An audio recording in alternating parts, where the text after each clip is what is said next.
इशारा कर देना। नमस्कार, मैं आज धात हरेला की टीम से आप सभी लोगों का, उपस्थित महानुभावों का और मातृशक्ति का अभिवादन करता हूं। हम लोग जो है हरेला इस माह में, इस पक्ष में हम लोग जो 1 महीने का कार्यक्रम है हमारा, तो हम अलग-अलग स्थानों पर, अलग-अलग जगह हम लोग प्लांटेशन का काम कर रहे हैं और उसी के अनुसार आज हमको यहाँ का स्थान मिला है, तो हम लोग आप लोगों के साथ यहाँ पे उपस्थित हुए हैं। तो हम सबसे पहले स्वागत करेंगे हमारे पार्षद स्वाति डोभाल हमारे साथ हैं, इनके लिए तालियां हो जाएं। और प्रधान जी हमारे साथ हैं, राहुल पवार जी भी हमारे साथ हैं, तो इनका बहुत बहुत स्वागत और आप सभी का बहुत बहुत स्वागत करते हैं हरेला की ओर से। तो अगली कार्रवाई के लिए मैं माइक्रोफोन दे रहा हूं श्री गणेश उनियाल जी को, जो हमारे सीनियर धात के मेंबर हैं। गणेश उनियाल जी। आप सभी को नमस्कार और सभी को हरेला की हार्दिक शुभकामनाएं। हरेला के बारे में शायद आप लोगों को काफ़ी कुछ जानकारी होगी। हरेला का जो सामान्य अर्थ है वो है हरियाली से। पहाड़ों में, पर्वतीय क्षेत्रों में पुराने समय में क्या होता था कि जब अनाज बोने का बरसात में समय आता था तो 8, 10, 12 किस्म के अनाज जो अलग अलग छोटे छोटे बर्तनों में बो दिए जाते थे और उसमें से जिसकी ग्रोथ सबसे अच्छी होती थी उस साल उसकी खेती का निर्णय लिया जाता था, क्योंकि तब विज्ञान इतना विकसित नहीं था, पहाड़ों तक पहुंच नहीं थी, तो उन लोगों ने अपना विज्ञान डेवलप किया हुआ था, तो वो इस तरह से इस कार्यक्रम को करते थे। धीरे धीरे क्या हुआ कि पलायन के कारण से हमारे जो 30 त्योहार हैं उत्तराखंड के, वो लगभग लुप्त होने शुरू हो गए और इनका महत्व लगभग खत्म होने की कगार पे आ गया था। तो धाद ने इस पर्व को पुनर्जीवित करने के लिए 2010 से इसको मनाने का कार्यक्रम शुरू किया और 2010 में एक पौधे का रोपण करके इस कार्यक्रम को शुरू किया। तो इस तरह से क्या है कि ये वृक्षारोपण का तो कार्यक्रम है ही, लेकिन साथ में अन्न धन का भी कार्यक्रम है। उत्तराखंड में अन्न धन का भी कार्यक्रम है। तो 2010 के बाद इसको 2015 में शासन को प्रस्ताव दिया गया कि इसको राज्य स्तर पे मनाया जाना चाहिए और 2016 से इसको राज्य सरकार ने अपने उसमें लिया और 2016 से सरकार इसको विधिवत मना रही है। और उसके लिए स्कूलों में अवकाश भी किया जा रहा है, कार्यालयों में अवकाश भी किया जा रहा है, ताकि लोग अधिक से अधिक वृक्षारोपण करें और धरती को हरा भरा बनाने में अपना सहयोग दें। 2016 से हम लोगों ने इसको, पहले हम 1 दिन का करते थे, 2016 से हमने इसको पूरा 1 महीने का कार्यक्रम शुरू किया, जिसमें कि हम पूरे महीने भर रोज कहीं ना कहीं किसी विद्यालय में, किसी कॉलोनी में, किसी संस्थान में जाकर के जागरूकता पैदा कर रहे हैं, ताकि लोग अधिक से अधिक इस कार्यक्रम में भाग लें और पौधारोपण करें। इस साल भी हमने यही कार्यक्रम पूरे 1 महीने का किया है और उस कड़ी में आज हम आप लोगों के बीच में हैं, जिसमें कि पौधारोपण करके इसका शुभारंभ किया जाएगा। 2019-20 में हमने स्मृति वन की शुरुआत की थी और वो स्मृति वन आज काफ़ी अच्छी स्थिति में, बड़े बड़े पौधे वहाँ पर हो गए हैं और उसकी जो देखभाल सचिव हैं नीना रावत जी हमारे बीच में हैं। मैं उनका भी विशेष आभार व्यक्त करूँगा कि उन्होंने काफ़ी मेहनत वहाँ पर की है और वहाँ पर स्मृति वन का विकास हो रहा है। तो इस तरह अब इस बार हम मित्र वन और बाल वन की व्यवस्था को लेकर के लोगों के बीच में जा रहे हैं। जैसे आपके यहाँ अगर डेवलप होगा तो इसको मित्र वन के नाम से डेवलप किया जाएगा। ऐसे ही विद्यालय में हम बाल वन भी बना रहे हैं, ताकि जहाँ पर कम से कम 100 पौधे लग सकें और वहाँ पर बच्चों को उसका जिम्मेदारी दे करके बच्चों से उसका रख रखाव कराया जाए। पेड़ लगाना तो बहुत आसान काम है, लेकिन उनका संरक्षण करना भी बहुत जरूरी है। इसलिए मैं चाहूँगा कि आप लोग जो भी पेड़ लगें उनकी रक्षा की भी जिम्मेदारी लें, ताकि वो पलें बढ़ें ढंग से और वृक्ष बने, तभी उसका फायदा भी है। अन्यथा सरकार तो हर साल लाखों की संख्या में एक दिन में लगाती है, लेकिन बचते कितने उसका कोई रिकॉर्ड नहीं है। तो इसी तरह से ये हमने इस तरह से कार्यक्रम किया। धन्यवाद आप लोगों का, आप लोग आज यहाँ पे समय दिया, हम इस कार्यक्रम में आए और इसको जो है इसी कड़ी को आगे बढ़ाते हुए मैं नीना रावत जी से निवेदन करूंगा कि वो आपको इसी विषय में और पहाड़ी खाद्य के बारे में आपको थोड़ा सा और बताएंगी। नीना रावत। धन्यवाद सर। आज जैसा कि हरेला हमारा 1 माह का आयोजन है और इसके उपलक्ष्य में आज 20वें दिन हम आए हैं नथवा वाला ढांग में, जहाँ के पार्षद हैं श्रीमती स्वाति डोभाल जी। इनका नाम हमने काफी सुना है क्योंकि इन्होंने बहुत अच्छा अपने वार्ड में काम किया है, तो सबसे पहले जोरदार तालियों से इनका स्वागत करना चाहिए हमें। और यहाँ के प्रधान भी हमारे साथ हैं। तो जो हरेला के अवसर पे यहाँ पर आए हैं, हरेला का जो है संदर्भ में आपको उनियाल जी ने काफी बताया है इसका मतलब हरियाली से ही है। लेकिन अब इस समय ज़्यादा ज़रूरत हमें क्या है, हरियाली के साथ ही उसको संरक्षण की ज़्यादा ज़रूरत है। तो जैसा कि आप लोग थोड़ा-सा मैं इस वार्ड के बारे में आपको बताना चाहूँगी, 100 नंबर वार्ड है शायद जी। और यहाँ पर जो है वैसे सबको पता है, लेकिन जो भी इस लाइव को देख रहे हैं उनको भी पता होना चाहिए कि ये वार्ड जो है पूरी तरह से आत्मनिर्भर वार्ड है। अपने जो यहाँ के वेस्ट को निकलता है उसको लेकर ये लोग यहाँ पर अपने आप ही सेग्रीगेट करते हैं इस कूड़े को, और 4 भागों में इनसे जो है कूड़ा लिया जाता है। अलग-अलग 4 वैरायटी में इसको सेग्रीगेट ये लोग करते हैं और यहीं सब इसको डिकम्पोज कर रहे हैं। बहुत अच्छे इन्होंने यहाँ पे प्लांट भी लगाया है और बहुत सुंदर इन्होंने जो है इस क्षेत्र को जो है बहुत आज के समय की जो जरूरत है हमारी, क्योंकि वेस्ट जो है हमारे लैंडफिल, जितना हरियाली को लगाना ज्यादा जरूरी है उससे ज्यादा जरूरी है कि अपना लैंडफिल को हमारा कूड़े से बचाना। तो प्लास्टिक सेग्रीगेशन के लिए, पॉल्यूशन के रोकने के लिए इस क्षेत्र में बहुत सुंदर कार्य हो रहा है। हालांकि जितना इसमें काम हो रहा है मैं उतना बता नहीं पा रही हूँ, क्योंकि हमें प्लांटेशन भी यहाँ करना है। पर हमें ऐसे ही पार्षद की, ऐसे ही हमें नेतृत्व की अपने हर क्षेत्र में जरूरत है। तो स्वाति डोभाल मैम का बहुत बहुत शुक्रिया इस हरियाली, क्योंकि हम हरियाली का जो हम कॉन्सेप्ट लेकर चले हैं हरेला में और धात के साथ, तो इसमें हमारा यही है कि अपने हिस्से की धरती को सुंदर बनाना हम सबके कर्तव्य, क्योंकि कोई एक भी पूरे विश्व को या पूरी धरती को कोई सुंदर नहीं बना सकता। हमारी जिम्मेदारी कि अपने हिस्से की धरती को हम सुंदर बनाएं। ये काम स्वाति डोभाल जी अपने साथियों के साथ बहुत अच्छा यहाँ पर कर रही हैं और ये एक आदर्श ग्राम के रूप में जो है इसकी चारों तरफ इसकी ख्याति हो। मेरी एक आपसे शुभकामना है आपके लिए, और सभी इस कार्य को जितना ज्यादा आके यहाँ पे देखें। इन लोग का बहुत ही सुंदर कार्य हो रहा है। एक छोटी सी मेरी जैसे हम लोग संरक्षण की बात करते हैं, इसमें छोटा सा एक मेरा सुझाव ये है कि हम संरक्षण के लिए जब पेड़ों के संरक्षण की हम बात करते हैं तो इसमें देखा मैंने कि कंक्रीटाइजेशन जब होता है तो पेड़ों के चारों तरफ से चौक कर देते हैं, उसका गला एक तरफ से हम बंद कर देते हैं। तो जब उसकी सांस ही घुट जाएगी तो पेड़ कहाँ से बचेगा। अभी राजपुर रोड पे 2 पेड़ इसी काम के होते हुए गिर गए हैं। तो जब वो गिरे देखा उनके चारों तरफ जड़ें ही नहीं थी, वो जड़ें बिल्कुल डैमेज हो गई थी उनके चारों के आसपास की। तो इस संरक्षण का एक और कदम ये भी है कि आसपास कहीं भी आप देखें किसी कोई पेड़ अगर उसके आसपास सीमेंट से उसको कंक्रीटाइज ना करें। और धन्यवाद। इसी शब्दों के साथ मैं आप सबका फिर से एक बार धन्यवाद करती हूँ। इस वार्ड में आकर हमें बहुत खुशी है। इस वार्ड में और आगे काम करना चाहेगी। सभी का धन्यवाद। नमस्कार। धन्यवाद नीना मैडम, आपने बहुत अच्छा बताया। और मैं अपनी सारी टीम की ओर से आप लोगों से एक और निवेदन करना चाहूँगा कि आप लोग पेड़ का ध्यान तो रखेंगे ही, उनको एक दोस्त समझते हुए जो पेड़ लगाता है उसके आसपास जो रहने वाले हैं वो लोग भी उसको रोज देखें, उसको बच्चे की तरह पालें। कुछ समय पालने की आवश्यकता होती है, बड़े हो जाते हैं फिर हमें आवश्यकता नहीं होती। और आप लोग अपनी जन्मदिन पर, हर आदमी अपने जन्मदिन पर एक पेड़ जरूर लगाए। बर्थडे में किसी के घर आप जा रहे हैं तो पेड़ देने का और पौधे देने का एक मुहिम चलाएं, तो इससे भी जो है धीरे धीरे हमारा और भी हरियाली हो जाएगी और बहुत अच्छा होगा। ये इतना सुंदर जगह है, इतना सुंदर वातावरण है यहाँ का, रमणीक है। देहरादून में मैं समझता हूँ कि इतना पीछे देखो कितना अच्छा जंगल है, हरियाली है, तो ऐसे स्थान बहुत कम मिलते हैं। हम लोग ये समझिए उत्तराखंड में देवभूमि में जो रह रहे हैं, स्वर्ग में रह रहे हैं। एक कंट्री का किसी ने मुझे बताया था, उस कंट्री में उन्होंने क्या किया कि मशीन लगाई गई है ऑक्सीजन एब्जॉर्ब करने के लिए। वहाँ इतना प्रदूषण हो गया है कि लोग सांस लेने में तकलीफ हो रही है। भविष्य में एक मेरे कार्टून किसी ने भेजा था, उसने एक इमेजिन किया कि हो सकता है ऐसा भी देश हो जाए, ऐसा भी समय आ जाए कि हम जब सड़कों पे चले, जो जैसे एटीएम होते थे पहले, वहाँ पे आपके ऑक्सीजन चैम्बर होंगे। हम चल रहे हैं कुछ दूर, थक जा रहे हैं, सांस लेने के लिए हमें चैम्बर की आवश्यकता हो रही है। तो वो स्थिति ना आए। हम लोग नहीं रहेंगे, हमारे पेड़ रहेंगे, हमारी आने वाली जनरेशन रहेगी। तो उसके लिए एक बहुत बड़ी एक मुहिम है, इसमें सभी लोग बहुत सीरियसली ध्यान देते हुए आगे बढ़ें। तो अब मैं बुलाना चाहूंगा पार्षद स्वाति डोभाल को कि वो भी कुछ 2 शब्द बोले।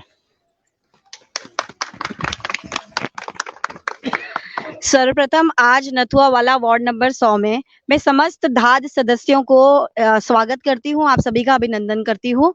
और आप हमारा वार्ड आपने चुना है, आपका इस चीज के लिए बहुत बहुत धन्यवाद। जैसा कि आज हम सब यहाँ एकत्रित हुए हैं पेड़ों को लगाने के लिए, वृक्षारोपण कार्यक्रम के लिए, जो कि हरेला कार्यक्रम के नाम से हम जानते हैं। और अभी मुझसे पूर्व डोभाल जी ने भी और भाई साहब ने भी बताया है इसके बारे में। देखिए, पेड़ आज हमें लगाना पड़ रहा है। ये आज अगर देखा जाए, सच्चाई देखी जाए तो आज हमारी कहीं ना कहीं मजबूरी हो गई है। मजबूरी इस कारण क्योंकि जब हम अपना मकान बनाने के लिए किसी पेड़ को काटते हैं, क्योंकि पेड़ से कोई रक्त स्राव नहीं होता, पेड़ काटते वक्त चिल्लाता नहीं है, तो हमें उसके दर्द का एहसास नहीं होता है। लेकिन देखा जाए वो दर्द हम खुद उससे जूझ रहे हैं। अभी 2 साल हम लोगों ने सभी ने कोविड में काटे हैं। कोविड में न जाने कितने लोगों ने कितने लोगों को खोया है। हम सबके बीच में भी लोग खोए हैं। लेकिन आपने देखा कि उस वक्त जो पर्यावरण में चेंजेस आए हैं, सुना गया था कि सहारनपुर के लोगों को, दिल्ली के लोगों को पहाड़ दिखने लगे थे। तो वो इसी कारण कि जो पोल्यूशन हमने किया हुआ है, हमारे अंदर रहते ही वो वातावरण, वो जो हमारे चारों तरफ का वातावरण हमें सुरक्षित और अच्छे से पारदर्शित रूप से दिखाई दे रहा था। और प्लांट लगाना ही हमारी जरूरी नहीं है, प्लांट को बचाना भी हमारा बहुत जरूरी है। क्योंकि अगर आज हम लोग यहाँ पर खड़े हैं तो वो इसी कारण खड़े हैं कि हमारे पूर्वजों ने एक धरा के रूप में हमें ये सुंदर पृथ्वी दी थी। आज आप मेरे पीछे देखेंगे तो हरियाली हरियाली नजर आ रही है। आप देखिए प्रकृति ने प्रकृति को जरूरत नहीं है। बरसात में आप देखेंगे छोटे छोटे प्लांट्स अपने आप उग रहे हैं, उन्हें लगाने वाला कोई नहीं है, क्योंकि प्रकृति अपनी सुंदरता को अपने हिसाब से बरकरार रखती है। पर मनुष्य जिसको भगवान ने एक सर्वगुण संपन्न करके धरती पर भेजा है, वो आज उसी धरती का विनाश कर रहा है।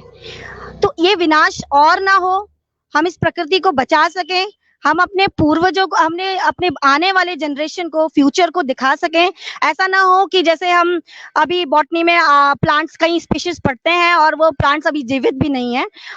ऐसा ना हो कि हमें ऐसा बताना पड़े कि पहले ऐसे पेड़ होते थे, हम ऐसे उन पेड़ों से हम लोग खेलते थे, हम लोग झूलते थे, हमें जरूरत नहीं होती थी। जैसे अभी डोभाल जी कह रहे हैं कि आने वाला समय ऐसा हो सकता है कि ऑक्सीजन सिलेंडर लेके हमें चलना पड़े, तो ये ऐसी नौबत ना आए। हम अपनी जनरेशन को एक आदर्श पृथ्वी, जो हमारी, जिस पृथ्वी को हम सुंदर पृथ्वी, सुंदर धरा जिसके नाम से जानते हैं, वो हम दे सकें, बच्चों को सिखा सकें। क्योंकि अभी हम जगह जगह स्कूल्स में ये कार्यक्रम कर रहे हैं। हमारा जो ज्यादा जो फोकस है बच्चों पे इसलिए है क्योंकि बच्चे जो होते हैं उनके अंदर छल कपट नहीं होता है।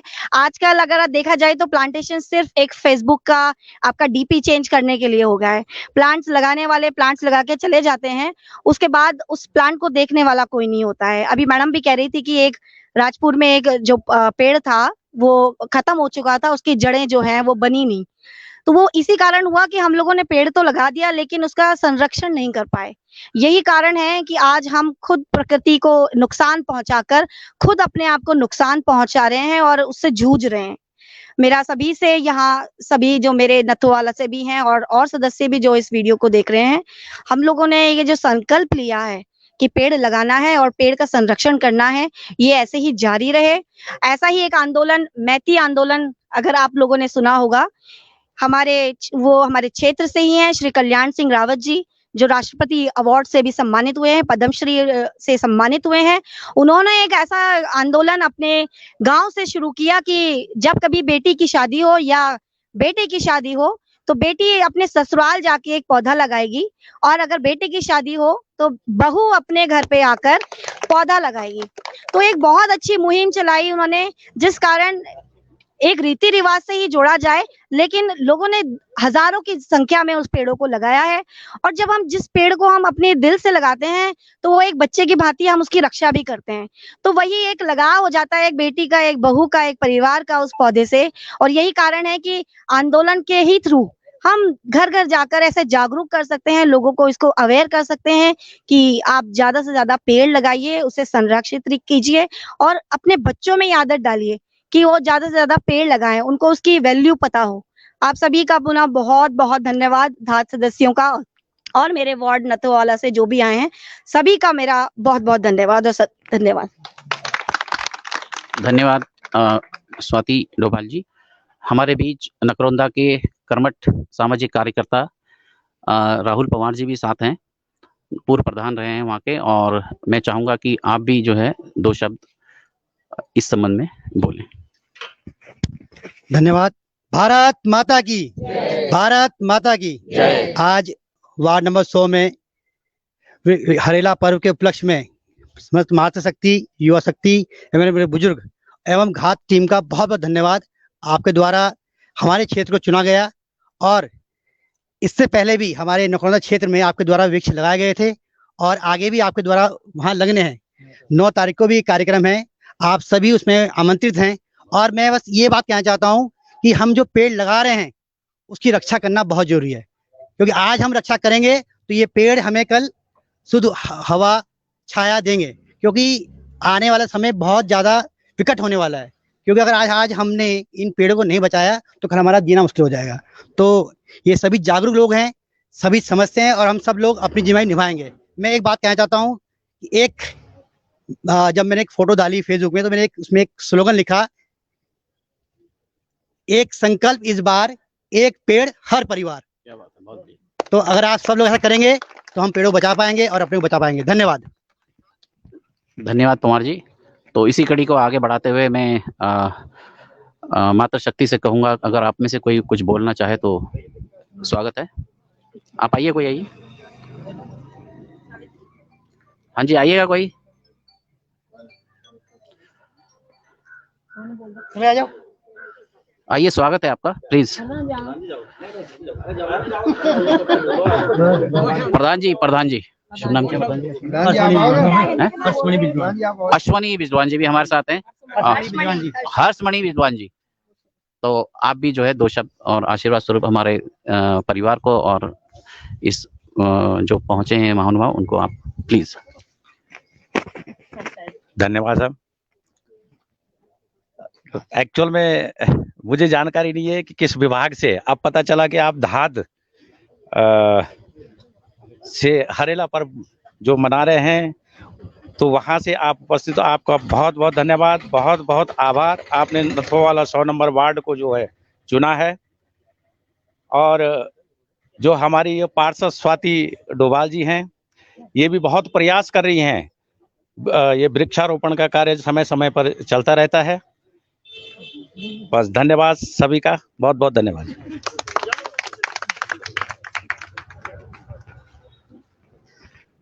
धन्यवाद कुमार जी। हमारे बीच में डॉक्टर साहब भट्ट जी हैं, तो जो प्रकृति से जुड़े हैं और पेड़ों के बारे में बहुत कुछ जानकारी रखते हैं। मैं उनसे निवेदन करूंगा 2 शब्द आप भी बोलेंगे। धन्यवाद डोभाल जी। यहाँ पर हरेला पर्व तथा धात संस्था के सभी जो लोग आए हुए हैं, हमारी पार्षद स्वाति डोभाल जी, अन्य जो इस नथुआ वाला वार्ड के जितने लोग हैं, जितने यहाँ पर आए हुए हैं, सभी का मैं धन्यवाद करता हूँ। विशेषकर धात संस्था को, जिन्होंने हरेला के अंतर्गत हमारा जो ये 100 नंबर वार्ड सेलेक्ट किया है, इसका श्रेय आपको जाता है और मैडम स्वाति डोभाल जो कि यहाँ के पार्षद है उनको जाता है। और जैसा कि मैडम ने बताया कि हमारे इस वार्ड में, क्योंकि मैं इसी वार्ड में रहता हूँ, पिछले 2-3 साल से इस वार्ड में रह रहा हूँ, काफ़ी कार्यक्रम हो रहे हैं जो कि इनके नेतृत्व में हो रहे हैं। बहुत अच्छे कार्यक्रम हो रहे हैं और हम चाहेंगे कि इस तरह के कार्यक्रम होते रहेंगे। रही बात पेड़ों को लगाने की, क्योंकि मैं पेड़ों से बचपन से जुड़ा रहा। जब हम लोग MSc कर रहे थे श्रीनगर गढ़वाल में, तो हमने एक फ्रेंड्स ऑफ ट्रीज का एक ऑर्गेनाइजेशन बनाया था पहले टाइम पे, पेड़ों का दोस्त करके, और हम लोग जगह जगह जा करके पेड़ों को लगवाते थे। उसी तरह मैं आजकल 3-4 दिनों से लगातार अमर उजाला पढ़ रहा था कि धात संस्था, तो मेरी समझ में नहीं आता कि धात संस्था है कौन। एक NGO है, वो इस कार्यक्रम को बढ़ा रहे हैं। बट मुझे जब आज वास्तविकता पता चला कि आपका कम से कम 1 महीने का प्रोग्राम है, आपको जहाँ जहाँ पर बुलाया जाता है या जहाँ आप देखते हैं कि यहाँ पर उचित है पेड़ लगाना, वहाँ पेड़ लगाएंगे। मैं ये चाहूँगा कि जैसे सभी ने कहा है कि पेड़ लगाना जितना जरूरी है, उसका संरक्षण करना भी उतना ही जरूरी है। जो आप पेड़ लगाते हैं उसके आसपास के लोग, जैसे यहाँ पर हम लगा रहे हैं, हम कॉलेज को भी कह सकते हैं कि आप इन पेड़ों को देखिए। जो आसपास के लोग रह रहे हैं उनको भी कह सकते हैं कि इन पेड़ों की देखभाल भी करिए। और समय समय पर आकर के, चाहे हमारे वार्ड के मेंबर इस एरिया के हों, बूथ लेवल के हों, या हमारे धात संस्था के जो भी लोग हैं, एक बार जितने पेड़ वो देहरादून में लगा रहे हैं, एक बार देख लें कि हमने जितने पेड़ लगाए उनकी वास्तविक स्थिति क्या है, वास्तव में वो है, और उनके बारे में लोगों को बता भी दें कि इसकी देखभाल इस ढंग से करें, क्योंकि वो हर एक जगह देखभाल नहीं कर सकते। मैं मानता हूँ पेड़ों को लगाना बहुत जरूरी है। अगर आप वातावरण में देखें, केवल पेड़ ही एक ऐसा है जो कि ऑक्सीजन का स्रोत है, और कोई ऐसी चीज नहीं है वातावरण में कि जिससे ऑक्सीजन मिल जाए। आपके ऑक्सीजन सिलेंडर में भी ऑक्सीजन आ रही, वो भी पेड़ों से जो ऑक्सीजन निकल रही है वही आ रही है। और पेड़ ही एक ऐसा माध्यम है जो वातावरण में कार्बन डाइऑक्साइड बढ़ रही है उसको एब्जॉर्ब करता है और आपके लिए भोजन बनाता है या प्रकृति के लिए भोजन बनाता है। इसलिए पेड़ का संरक्षण बहुत जरूरी है और इसका संदेश अगर उत्तराखंड से हमारा जा रहा है विशेषकर तो बहुत ही अच्छा, और इसको सोच रहे हैं कि राष्ट्रीय पर्व पे एक इसको किया जाए, राष्ट्रीय लेवल पे इसको किया जाए। इसका श्रेय भी उत्तराखंड को ही जाएगा क्योंकि यहाँ का हरेला पर्व ये मनाते हैं, हम लोग मनाते हैं जिसमें कि पेड़ों को लगाना है। तो जितने से ज्यादा हो सके, अगर आप बाहर के जहाँ पर जो पेड़ लगाने हैं घरों में लगाते हैं तो फलदार पेड़ कुछ 1, 2 या 2 पेड़ जहाँ पर आपको दिखता है कि 1, 2 पेड़ लगाने, वहां पर पेड़ लगाएं। हर घर में 2-3 पेड़ लगेंगे तो मुझे लगता है कि हरियाली वैसे ही बढ़ती जाएगी। अभी बात हो रही थी कि ऑक्सीजन सिलेंडर लेके, वास्तव में जापान में एक शहर है बहुत ही पॉल्यूटेड है, वहां उन्होंने एटीएम की तरफ हाई कियोस्क लगा दिए हैं ऑक्सीजन के। जो भी जिसको सांस की दिक्कत होती है, सांस के लिए देने में दिक्कत होती है, जगह जाता है एटीएम कियोस्क पे जाता है और अपना ऑक्सीजन मास्क लगाता है, ऑक्सीजन लेता है। ऐसी जगह समस्याएं हो गई हैं। हमारे यहाँ भी कुछ शहरों में, दिल्ली जैसे शहरों में है, दूसरी जगह है, ये समस्या होने वाली है, बट उसका ऑक्सीजन हमारे उत्तराखंड से ही जाएगा। ये हम सोच रहे हैं कि उत्तराखंड में हमारे कुछ और संस्थाएं भी हैं कि जितना हम प्रकृति को दे रहे हैं, प्रकृति का संरक्षण कर रहे हैं, उतना जो भारत के जो लोग हैं उतना उत्तराखंड को भी दें। वो आए इस उत्तराखंड में पेड़ लगाएं, उत्तराखंड के लिए जो है कुछ काम करें, तो उससे क्या होगा कि हमारा उत्तराखंड हरा भरा बना रहेगा। तो इसी कड़ी में आप धात संस्था को, हमारे पार्षद जी को और यहाँ पर उपस्थित जितने भी लोग आए हुए हैं सभी का धन्यवाद ज्ञापन करता हूँ, सभी को धन्यवाद देता हूँ। धन्यवाद। धन्यवाद डॉक्टर भट्ट जी, आपने बहुत अच्छी जानकारी हमें दी है। तो चूंकि आजादी का अमृत महोत्सव चल रहा है राष्ट्र में, तो हम इसी उपलक्ष्य में हम आज से ही जहां भी हम पेड़ लगाएंगे, हम 3 रंगों के पेड़ का हमने जो है स्टार्ट किया है। तो 3 रंगों के हम पेड़ से आज यहीं से स्टार्ट कर रहे हैं। तो आजादी के अमृत महोत्सव में हम अपना राष्ट्र से इसको अंतर्राष्ट्रीय स्तर पर पहुंचाने का हमारा ये मुहिम चल रहा है। भविष्य में हो सकता है आज के दिन छुट्टी भी हो आजादी का अमृत महोत्सव के उत्सव में। तो आप सभी का बहुत बहुत धन्यवाद। इसी के साथ मैं अपना वाणी को विराम देता हूं और अगली कार्रवाई पौधा लगाने की होगी। धन्यवाद।